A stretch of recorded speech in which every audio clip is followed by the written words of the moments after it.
చందమామ కథలు. బంగారు నెమలి. వింధ్యారణ్య ప్రాంతంలో ఒక బంగారు నెమలి తిరుగుతున్నదనే వార్త కనకపురిలో గుప్పుమన్నది. కనకపురి మహారాజు విచిత్రసేనుడికి అరుదైన అపురూపమైన వస్తువులను సేకరించడం అలవాటు. అందువల్ల ఆయన ఈ వార్త వింటూనే కొంతమంది భటులతో వింధ్యారణ్యానికి వెళ్ళాడు. వింధ్యారణ్యంలో కొండ దిగువన ఒక కోయగూడెం ఉన్నది. ఆ గూడెం పెద్ద రాజును సాదరంగా ఆహ్వానించి అతిథి మర్యాదలు చేశాడు. అప్పుడు రాజు తన ఆ ప్రాంతాల తిరిగే బంగారు నెమలిని పట్టవచ్చినట్లు అతడికి చెప్పాడు. బంగారు నెమలి మాట వింటూనే కోయ పెద్ద ఎంతో విచారంగా, ప్రభు, ఆ బంగారు నెమలి కొన్నాళ్లుగా ఈ ప్రాంతాల కనిపించడం లేదు. నెల రోజుల క్రితం నా కూతురు మోహిని దానిని పట్టి తమకు కానుకగా ఇవ్వాలని అరణ్యంలోకి వెళ్ళింది. రాత్రైనా తిరిగి రాలేదు. ఆమె కోసం వెతకడానికి పోయిన మాకు ఒకచోట బంగారు నెమలి ఈక, బాణం మాత్రం కనిపించాయి అంటూ పక్కన నిలబడి ఉన్న కోయకేసి తిరిగి చూశాడు. వాడు గుడిసెలో మరొక గదిలోకి పోయి కొన్ని మామూలు ఈకలతో గుడ్డలో చుట్టి ఉన్న బంగారు ఈకను తెచ్చి రాజు ముందు పెట్టాడు. విచిత్రసేనుడు ఆ బంగారు ఈకను పరీక్షగా చూసి, ఆహా, అద్భుతం! ఈ నెమలి ఏ దేవలోకాన్ని నుంచో దిగివచ్చినదై ఉండాలి. ఏమైనా దీని కారణంగా నీ కూతురు కనబడకుండా పోయింది. బంగారు నెమలితో పాటు నీ కూతుర్ని కూడా వెతికి తెచ్చే ప్రయత్నం చేస్తాను అంటూ భటులతో అరణ్యంలోకి వెళ్ళాడు. వాళ్ళు అరణ్యంలో బంగారు నెమలి కోసం చాలా చోట్ల గాలించారు. చివరకు సూర్యాస్తమయానికి ఇంకా గంట కాలం ఉన్నదనగా భటుడొకడికి నెమలి గురువింద పొదల చాటున కనిపించింది. ఆ సమయంలో అది పడగ విప్పి బుసల కొడుతూ తనను కాటువేయ చూస్తున్న పెద్ద సర్పంతో పోరాడుతున్నది. నెమలి సర్పాన్ని తన కాళ్లతో తన్నుతూ మధ్య మధ్య ముక్కుతో పొడుస్తున్నది. భటుడు సైగ చేయగానే గుర్రం మీద ఉన్న రాజుతో పాటు మిగతా భటులు నెమలిని ప్రాణాలతో పట్టుకునేందుకు వలయాకారంగా చుట్టుముట్టారు. అయితే ఇది గమనించిన బంగారు నెమలి అంత ఎత్తున గాలిలోకి ఎగిరి చప్పున దూరంగా ఉన్న గుబురు పొదల్లోకి పోయి వాటి చాటున పారిపోసాగింది. రాజు దాన్ని అనుసరించాడు. భటులు గుర్రంతో పాటు వేగంగా పరిగెత్తలేక ఆగిపోయారు. నెమలి రాజుకు అందినట్లే కనిపిస్తూ పోయి ఒక సెలయేటి ఒడ్డున ఉన్న పూరి గుడిసెలోకి దూరింది.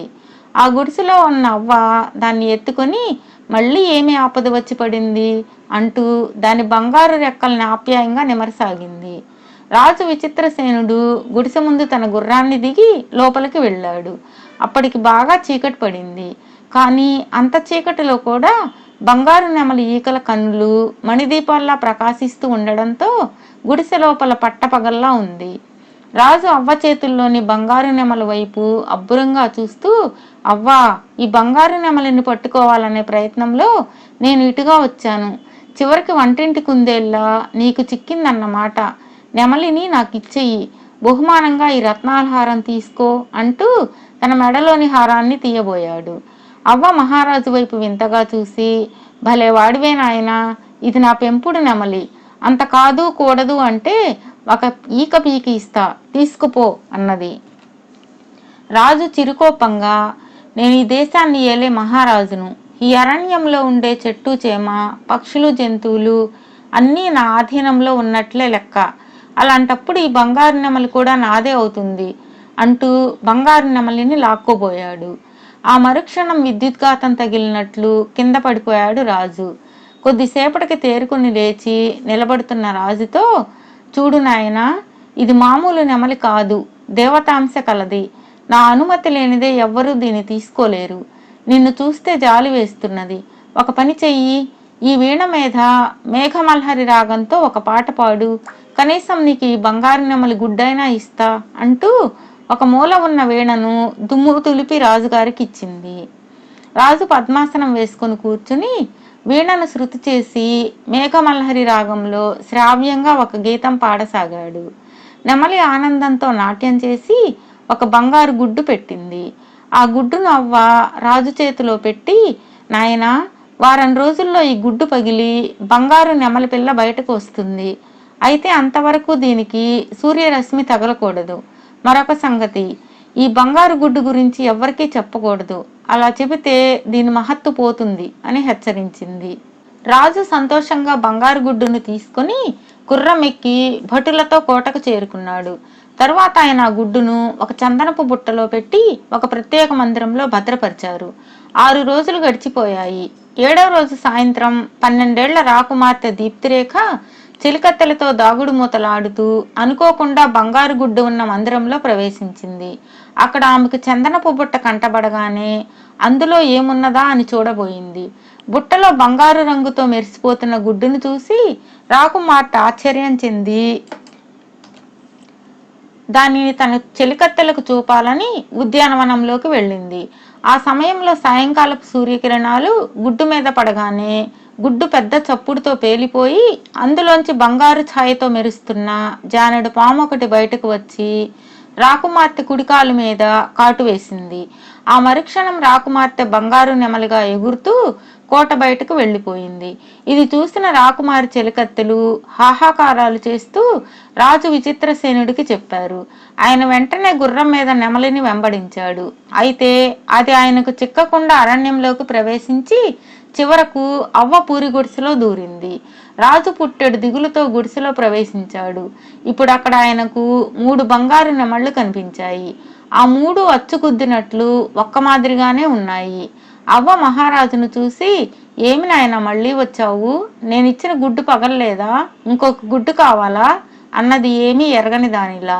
రాజు ఆ మాటలకు మండిపడుతూ, ముసలిదానా, నంగనాచి కబుర్లాడావంటే నరికి పోగులు పెడతాను, జాగ్రత్త. నా ఒక్కగానొక్క కూతురు బంగారు నెమలుగా మారి ఇక్కడికి వచ్చింది. మర్యాదగా నా కుమార్తెకు పూర్వరూపం వచ్చేలా చెయ్యి, లేకుంటే నీ ప్రాణాలు దక్కవు అన్నాడు వరలోంచి కత్తి దూసి. అవ్వ బోసినోరు తెరిచి వికటంగా నవ్వి, మహావీరుడివే కాని ముందు కత్తిని వరలో పెట్టు. ఈ 3 నెమళ్లలో ఏది నీ కూతురో గుర్తుపట్టు. సరిగా గుర్తుపడితే బంగారు నెమలి నీ కూతురుగా మారుతుంది, లేదంటే నువ్వు కూడా శాశ్వతంగా బంగారు నెమలుగా మారిపోతావు అని హెచ్చరించింది. విచిత్రసేనుడు కత్తిని వరలో పెట్టి నెమళ్ల వైపు పరీక్షగా చూశాడు. అందులో ఒక నెమలి తల ఎత్తి అతడికేసి చూస్తున్నది. దాని కళ్ళలో నీళ్లు తిరగడం ఆయన గమనించాడు. మరొక నెమలి దీనంగా తల వంచుకొని ఉన్నది. దాని కళ్ళల్లోనూ నీళ్లు తిరుగుతున్నాయి. రాజు కొంచెం సేపు ఆలోచించి అవ్వతో, ఈ తల ఎత్తి నాకేసి ధీమాగా చూస్తున్నది నా కుమార్తె దీప్తిరేఖ, తల వంచి దీనంగా నేలచూపులు చూస్తున్నది కోయ పెద్ద కుమార్తె మోహిని అన్నాడు. దానికి అవ్వ మెచ్చుకుంటున్నట్లు తలాడించి, నాయనా, నీ కూతుర్ని బాగా గుర్తించావు. ఇప్పుడే ఆ బంగారు నెమలిని నీ కూతురుగా మార్చబోతున్నాను అని ఏదో మంత్రం జపిస్తూ నెమలికేసి వెళ్ళబోయింది. అప్పుడు రాజు, అవ్వా ఆగు అంటూ ఆమెకు చేయి అడ్డు పెట్టి, నువ్వు నా కుమార్తెనే కాదు, కోయ పెద్ద కుమార్తెను కూడా మనిషిగా మార్చాలి అన్నాడు. అవ్వ రాజుకేసి ఆశ్చర్యంగా చూస్తూ, నీకు ఆ కోయ పెద్ద కూతురు ఊసెందుకు? నీ కూతుర్ని వెంట పెట్టుకుని వెళ్ళిపో అన్నది. విచిత్రసేనుడు అందుకు అంగీకరించక, ఆ కోయ పెద్ద నా రాజ్య పౌరుడు, నా కుమార్తె కన్నా ముందుగా అతడి కుమార్తెను కాపాడడం రాజధర్మం. అలా కాదంటే నన్ను కూడా బంగారు నెమలుగా మార్చేయి అంటూ అవ్వ ముందు మోకరిల్లాడు. అవ్వ వెంటనే రాజు భుజాల మీద చేతులు ఆనించి, రాజా, నీ దయాగుణం, ధర్మబుద్ధి నాకు చాలా ఆనందం కలిగిస్తున్నాయి. నేను నీ రాజ్య పౌరురాలనన్న మాట గుర్తుంచుకో. అరణ్యములో ఎవరికీ హాని చేయకుండా స్వేచ్ఛగా తిరిగే ప్రాణుల్ని, అవి ఎంతటి అపూర్వమైనవి అయినా సరే, వాటిని పట్టి బంధించడం, చంపటం లాంటి క్రూర కార్యాలను నిషేధించు అంటూ వెళ్ళి 2 బంగారు నెమళ్లను రాజకుమార్తెగా కోయ పెద్ద కుమార్తెగా మార్చింది.